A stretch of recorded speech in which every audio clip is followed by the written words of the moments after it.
नमस्कार, मैं हूं आपके साथ निहारिका महेश्वरी। सुपरमून मिशन के लिए इंडिया एक्साइटेड है। हर कोई कह रहा है चांद के पार चलो। आप समझे नहीं, 2008, 2016 और अब 2023 चंद्रयान 1, 2 और अब चंद्रयान 3 की बारी है। हालांकि चंद्रयान 2 एक पार्शल लैंडिंग के कह सकते हैं, पार्शल लैंडिंग हुई थी, इसे फेल नहीं कह सकते हैं, पार्शल लैंडिंग हो गई थी। जो इसको फेल कह रहे हैं उन्हें शायद नहीं पता है कि उसके पीछे की मेहनत क्या थी और क्या टेक्निकलिटीज़ हो जाती हैं। लेकिन अब उसी से सबक लेते हुए चंद्रयान 3 जो 14 जुलाई को 2:35 पर जिसकी लॉन्चिंग होनी है GSLV Mk3 से, उसके लिए सब इंतज़ार करें और कोई चूक ना हो, इस पर विशेष तौर पर ध्यान रखा गया है। इंडिया का ये मिशन मून है। चंद्रयान 3 एक बहुत बड़ा मिशन है, इंडिया की प्राइड है, इंडिया की शान, और कैसे भी करके चांद पर इसकी लैंडिंग करवानी है। सिर्फ पानी के लिए नहीं, और भी तमाम खोज के लिए। ख़ास बात यह है कि चंद्रयान 3 को लेकर सिर्फ हमारा भारत नहीं बल्कि देश विदेश के तमाम लोग जो पहले भी चंद्रमा पर लैंड कर चुके हैं उनकी नज़र बनी रहेगी। चंद्रमा जो हमारे लिए इम्पॉर्टेंट क्यों है, साइंटिफिकली भी और इसके साथ साथ ज्योतिषीय पर्सपेक्टिव पर भी चंद्रमा इम्पॉर्टेंट है। और चंद्रमा पर लैंडिंग होना, मिशन चंद्रयान जो 3 है उसका सक्सेसफुल होना बहुत ज़्यादा ज़रूरी है। मेरे साथ बालाकृष्णन साहब हैं जो इसके सबसे पहले डिटेल समझाएंगे। किसी को नहीं पता, अगर मुझे नहीं पता कि चंद्रयान 3 मिशन क्या है, इससे क्या फ़ायदे हैं, क्यों सब लेकर इसको एक्साइटेड है, क्यों इस पर इतना करोड़ों खर्चा किया गया, और ख़ुद प्रधानमंत्री नरेंद्र मोदी जो देश के प्रधान सेवक से लेकर आम आदमी 14 जुलाई को 2:35 से अगले 14 दिन तक क्यों इस पर नज़र बनाए रखेगा, हम समझने की कोशिश करते हैं। Sir, welcome to TV27 news. नमस्कार। सबसे पहले आप लोगों को बहुत शुभकामनाएं। शुरू हो चुका है मिशन, कितनी धड़कनें बढ़ गई हैं ये बताइए। हाँ, जैसे आपने कहा कि भाई हमारा जो कल इनका लॉन्चिंग होनी है जी, और आज 2:35 इसका काउंटडाउन शुरू हो जाएगा और कल इसी टाइम में 2:35 पे इसका लॉन्चिंग होगा जी। तो हम सब इसके पर नज़र रखे हुए हैं। हमें आशा है बस पूरा तरीके से ये सक्सेस होंगे। ये है क्या सर, चंद्रयान 3 क्या है? देखिए, हमारा जो भारत जो मिशन का ISRO का जो मिशन था, पहले चंद्रयान 1 हमने किया, उसके बाद 2 किया और ये 3 है। और ये 3 जो है, जितने भी हमारा जो पिछला दोनों मिशन थे उससे भी बहुत ज़्यादा एडवांस्ड है इसमें। और जो हमारा फर्स्ट जो चंद्रयान 1 थे उसमें हम सिर्फ ऑर्बिटर थे और उसमें हमारा सबसे पहले हमारा जो चाप हमने चंद्रमा पर छोड़ा है वो चंद्रयान 1 से हमने शुरू किया है। उसके बाद चंद्रयान 2 आया, उसमें हमने सब लोग ये कह रहे हैं ये फेलियर है, लेकिन हम कभी ये नहीं कहेंगे ये फेलियर है। मतलब हमारे लिए, भारत के लिए बहुत बड़ा एक उपलब्धि रही है ये, और हमने ये है पूरी तरह हम इसको उतार नहीं पाया है। लेकिन चंद्रयान 3 के लिए ये पूरा कोशिश हमारा साइंटिस्ट ने किया है और इसको बिल्कुल सही तरीके से वहाँ पर उतार दिया जाए, और जितने भी पूरियाँ उसमें कमियाँ थे उसमें वो सभी में पूरा किया गया है। ये कहा जा रहा है कि बहुत ही कॉस्ट इफेक्टिव है, बहुत कम बजट में आप लोग ने बेहतरीन काम करा है। कैसे? बाकी देशों ने तो अपने यान प्रोजेक्ट में करोड़ों के वारे न्यारे करे, लेकिन चंद्रयान 3 कितना कॉस्ट इफेक्टिव? इसमें सारे एक्चुअल में जितने भी इसमें इक्विपमेंट्स बनाया है, हम बाहर से इसमें किसी भी चीज़ का हमने उपयोग नहीं किया, सारे हमने इंडिया में बनाए, पूरी तरह की इंजीनियरली इसको डेवलप किया गया। इसलिए आपको मालूम है इंडिया में हर चीज़ में सब कॉस्ट थोड़ा कम ही लगता है। तो इस हिसाब से जो चंद्रयान 3 है, बाकी जो देशों में जो यान बनते हैं बहुत बड़ा प्रोजेक्ट होता है, उनमें करोड़ों रुपए इसमें खर्च होता है, लेकिन हमारा ये लो कॉस्ट प्रोजेक्ट है ये। अच्छा सर, ये चंद्रयान 3 करेगा क्या, वहाँ जाकर हमें कैसी तस्वीर भेजेगा और उसका फ़ायदे क्या है? इसमें चंद्रयान 2 से जो भेजा गया है उसमें भी कभी हमें वो था कि इसमें वहाँ जाके उतरेंगे, वहाँ से मिट्टी लेंगे, वहाँ के सैंपल्स ले लेंगे। इसमें भी सेम प्रोसेस होंगे, लेकिन वहाँ पर जितने भी केमिकल प्रोसेस वहाँ पर चंद्रमा है वहाँ पर है वो भी कोशिश करेंगे निकालने के लिए। और एक चीज़ और है, वहाँ पर मिट्टी लाने के लिए हमारा 3 में पोजीशन है, लेकिन वो कितना सक्सेस होगा, क्योंकि जापान भी इसके साथ जुड़े हुए हैं, वो कैसे यहाँ पर पृथ्वी पर लाया जाए, और इसके लिए ज़्यादा प्रयास किया जाएंगे आगे भी। सूर्योदय के समय में और साउथ पोल का मसला समझ में नहीं आया कि साउथ पोल पे ही लैंडिंग। हाँ, वहाँ पर एक्चुअल में जैसे हम कहते हैं ना, वहाँ पर सनराइज सनसेट होगा, वहाँ पर ऐसा कुछ नहीं होता, क्योंकि हमेशा हमें वहाँ पर रात को भी दिन में भी वहाँ पर सूर्य भी दिखाई देगा आपको, तारे भी दिखाएंगे, वहाँ पर एटमॉस्फेयर नहीं है, इसी वजह से वहाँ पर दिन में भी आपको तारे दिखाई देंगे, रात को भी दिखाई देता है। तो साउथ पोल थोड़ा सा इन्होंने वहाँ पर 77 डिग्री वहाँ पर जाके लैंडिंग के लिए उन्होंने प्रोविज़न किया है। सर कितनी लागत से और कितने इंजीनियर्स की मेहनत से ये प्रोजेक्ट सक्सेसफुल हो, मतलब ये इसकी तैयारी की गई है? देखो, हमारा चंद्रयान 1 के लिए 1000 के ऊपर साइंटिस्ट लगे थे। उसके बाद भी जो ISRO में 2 में सबसे ज़्यादा महिलाओं को उसमें मेहनत रही है। उसमें जैसे हमारा प्रधानमंत्री मोदी जी ने कहा, उसमें वनिता लेडीज़ को आगे लाना है, और उसमें उन्होंने बहुत ज़्यादा लेडीज़ को लगा के उसमें इंजीनियर्स को ज़्यादा उसमें मेहनत किया है। अच्छा, चलिए देश की जो शान है ना वो दिखा देते हैं आपको। ये देखिए, ये आपका साथी है, और एक ऐसा साथी है कि आप टीवी पे न्यूज़ देखते होंगे, धार्मिक डिबेट, बवाल, कहीं कहीं पर कैजुअल्टीज़, लेकिन अगर आप ये न्यूज़ देखेंगे और यहाँ पर भारत का झंडा और सत्यमेव जयते देखेंगे, ये क्या है? ये GSLV MK11 है, यानी कि geosynchronous satellite launching vehicle MK33। ये वो बाहुबली है, ये वो बाहुबली है जो भारत का नाम रोशन करेगा। ये खूबसूरत तस्वीर आप देख लीजिए, क्योंकि यही तस्वीर इतिहास रचने की तैयारी में है। एक जीत का इबारत, और एक जो कह सकते हैं ना कि सीना गर्व से चौड़ा हो जाता है और गौरवान्वित कर देने वाले विषय है। ये है वो GSLV MK11। अब ये क्या है? दूसरी तरफ वो जो चंद्रयान का मॉडल है वो क्या क्या है, वो सारी चीज़ें अगर मुझे नहीं पता है तो मैं ये समझने की कोशिश करूँगी।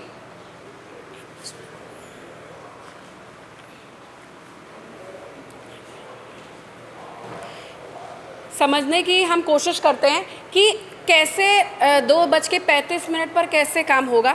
मेरे साथ मैम प्रेरणा चंद्रा जी हैं। मैम, आप अपना परिचय दीजिए पहले। जी, मैं प्रेरणा चंद्रा, प्रोग्राम मैनेजर के तौर पे नेहरू प्लानिटेरियम में कार्यरत हूँ। अच्छा मैम, ये क्या है? मतलब मुझे तो ये देख के ही बहुत खुशी हो गई, बट मतलब क्या है ये GSLV MK11? इसका रोल क्या है? जिसको नहीं समझ में आता वो आप समझाइए। जी, जैसे कि आपने नाम इसका बताया, GSLV MK3 थर्ड जनरेशन हमारा सैटेलाइट लॉन्चिंग व्हीकल है, और इंडिया का सबसे रिलायबल और हाईएस्ट पेलोड ले जाने की क्षमता रखता है। हिंदी में इसको अगर कहें तो ये हमारे देश का बाहुबली है, जिसने अभी तक बहुत ही सफलतापूर्वक इससे पहले भी कई मिशंस को लॉन्च किया है इन आउटर स्पेस। तो स्पेसिफिकली इसको चुनने का मकसद भी ये था कि चंद्रयान में जैसे हमने बात करी कि कॉस्ट इफेक्टिव हमने इसको बहुत ही रखा है। एक लिमिटेड कॉस्ट में हॉलीवुड की पिक्चरें शायद इससे ज़्यादा बजट में बनती है, उससे कम बजट में हमने अपना मिशन लॉन्च कर चंद्रमा के उस सतह पर उतारने का प्रयास कर दिया है दूसरी बार, जो आई थिंक सभी सपने में भी नहीं सोच सकते हैं। शायद इसी कारण है ना, कई देश विदेश के जो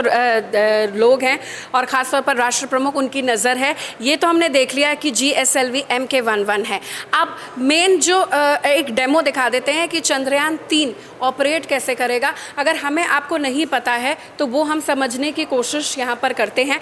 एक छोटा सा यहाँ पर डमी मॉडल है जो समझाने की यहाँ पर कोशिश करेगा। पहले आप इस मॉडल को देखिए, और प्रेरणा चंद्रा जी आप इधर आ जाइए। मैम इधर आ जाइए पीछे। सबसे पहले आप हमें क्या एक्सप्लेन करेंगी ये बताइए। जी मैम, मैं पहले थोड़ा सा आपको ये समझा दूं कि इससे पहले चंद्रयान 2 जो था उसके हमारे 3 मेजर कंपोनेंट्स थे, orbiter, lander and rover. Lander का नाम विक्रम साराभाई के नाम पे रखा गया था, और रोवर प्रज्ञान। ऑर्बिटर जो है वो अपना कार्य जो है वो निर्धारित समय तक कर रहा था। अभी तक भी हम उसी ऑर्बिटर के माध्यम से इंफॉर्मेशन जो है वो इसरो जिस पर रिसर्च कर रहा था इसरो तक पहुंच रही थी। तो ऑर्बिटर हमने सेम ही यूज़ करा है। इस वजह से भी काफ़ी कॉस्ट कटिंग हुई है कि हम दोबारा ऑर्बिटर को नहीं भेज रहे हैं, हम उसी ऑर्बिटर को इस्तेमाल कर इंफॉर्मेशन को मैप कर रहे हैं। इस बार जो नया मॉड्यूल ऐड हुआ है इस पूरे चंद्रयान के अंदर, that is propulsion module and that's Vikram lander. क्या है मैम ये लैंडर? जी, मैं आपको बताती हूँ। जो प्रपल्शन मॉड्यूल है, the propulsion module will help, वो इस पूरे विक्रम लैंडर को जो है वो इनर स्पेस तक, मतलब चंद्रमा के सबसे करीब तक ले जाकर छोड़ेगा। तो अच्छा, इससे जी, ये पूरा डब्बा जो आप देख रहे हैं, ये पूरा बॉक्स जो देख रहे हैं, विक्रम लैंडर का एक रेप्लिका है। ये पूरा इनर बिल्कुल ट्रेजेक्ट्री पे, मून की ट्रेजेक्ट्री तक प्रपल्शन मॉड्यूल जो है विक्रम को अंदर तक ले जाकर ट्रेजेक्ट्री तक छोड़ेगा, जिससे और फेलियर के चांसेस जो हैं वो कम हो जाते हैं। और once will reach the inner orbit of moon, soft landing, जैसे कि कहा कि इस बार भी थोड़ा हमारे लिए एक थोड़ा सा प्रॉब्लम हो सकता है, पर इसरो ने जिस तरह के दावे करे हैं उस पर ये क्लियर किया है कि हम सॉफ्ट लैंडिंग के लिए भी पूरी तरह से तैयार चूक हैं। इस बार नहीं होगी, चूक कई इस विकल्पों बार- की बिल्कुल कई विकल्पों की तैयारी है। इस तरीके के सेंसर्स लगाए गए हैं मॉड्यूल के अंदर कि हम लास्ट मिनट भी अपनी जगह जो है वो चेंज कर सकते हैं इन केस हमें कोई प्रॉब्लम लगती अच्छा है। अच्छा, एक यहाँ पर बता दें सॉफ्ट लैंडिंग शब्द का क्यों इस्तेमाल किया जाता है? क्योंकि चंद्रमा की जो सतह है वो इतनी हार्ड है, इतने क्रेटर्स हैं जिसमें यहाँ के इंडियन ओशियन समेत तमाम ओशियन समा जाएं, इसीलिए शायद सॉफ्ट लैंडिंग का होती है। बिल्कुल मैम, इसको अगर आप बहुत ही सरलता से समझें तो आप इस तरह से समझ सकते हैं कि 200 या 400 की स्पीड पर गाड़ी आ रही है और उसको आप ब्रेक लगाने की सोचें तो वो क्या रुक पाएगी? बिल्कुल नहीं रुक पाएगी। तो आप सोचिए कि हम ग्रेविटी को क्रॉस कर रहे हैं तो हमारा स्पीड कितना होगा और उसको रोकना कितना मुश्किल होगा।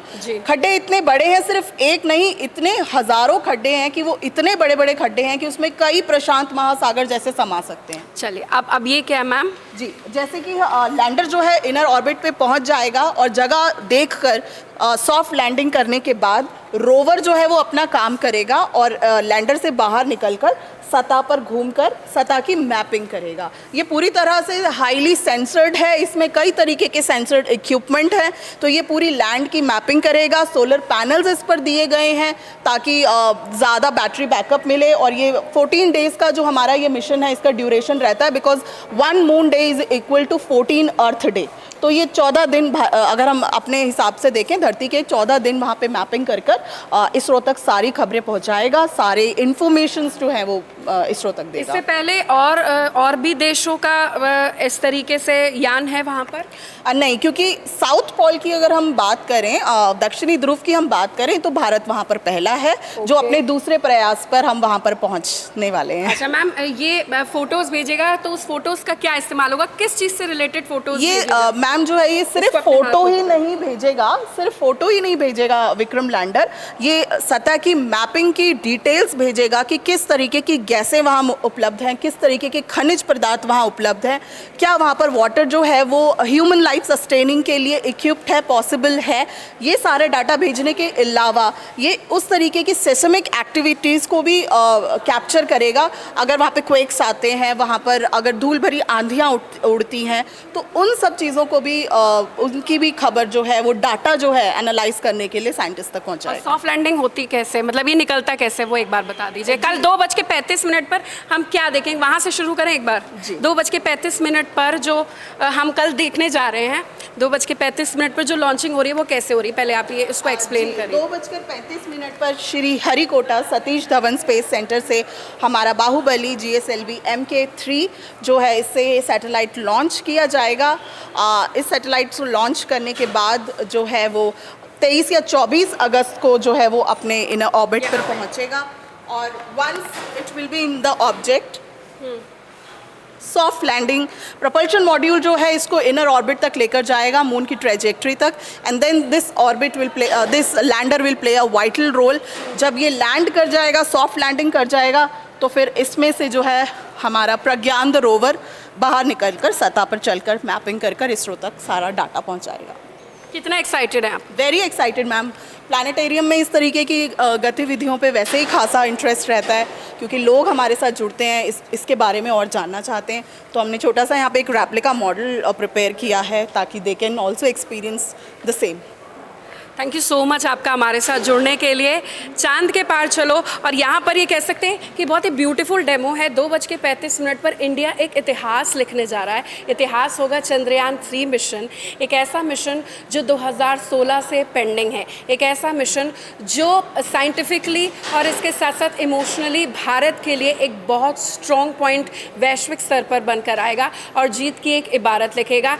हम सिर्फ इस सॉफ्ट लैंडिंग का तरीके से इंतज़ार कर रहे हैं और इंतज़ार अभी ख़त्म नहीं हुआ है और सबकी दिल की धड़कन लगातार बढ़ रही है चंद्रयान 3 मिशन को लेकर, जहां पर भारत का बाहुबली यहाँ पर चंद्रयान पर 120 1200 इंजीनियर और करोड़ों की मेहनत जो हुई है, जिस तरीके से सबने मेहनत करी है, वो मेहनत चंद्रमा की ज़मीन पर पहुंचती है और तस्वीरें जब लेकर आएंगी हर साइंटिस्ट के लिए वो ही निश्चित तौर पर जीत है और वो हर भारतीय की जीत है। जहां पर एक तरफ हम दूसरे मसलों पर, दूसरे पचड़ों पर, बवालों पर हैं, लेकिन असली इंडिया तो दरअसल यही है, यही असली इंडिया और यही असली इंडिया की पहचान है, विच इज़ चंद्रयान 3। हर कोई इंतज़ार कर रहा है, हम भी इंतज़ार कर रहे हैं कि कब इसकी लॉन्चिंग हो और कब इसकी सॉफ्ट लैंडिंग हो और फिर चंद्रमा से कुछ ऐसे पिक्चर्स निकले जो वाकई आगे के लिए विजनरी हो, आगे के लिए बहुत ज़्यादा महत्वपूर्ण हो और फिर इंडिया साइंटिफिकली और इसरो की अगर बात करें जो कई ट्रिलियन इकोनॉमी के तौर पर बनने वाली है और नासा को एक चुनौती देने वाली है, इसरो का स्थान निश्चित तौर पर इतना ऊपर हो जाएगा। चंद्रयान 3 का सबको इंतज़ार है कि जल्दी से जल्दी वो चांद पर पहुंचे और जीत की इबारत लिखे। नमस्कार।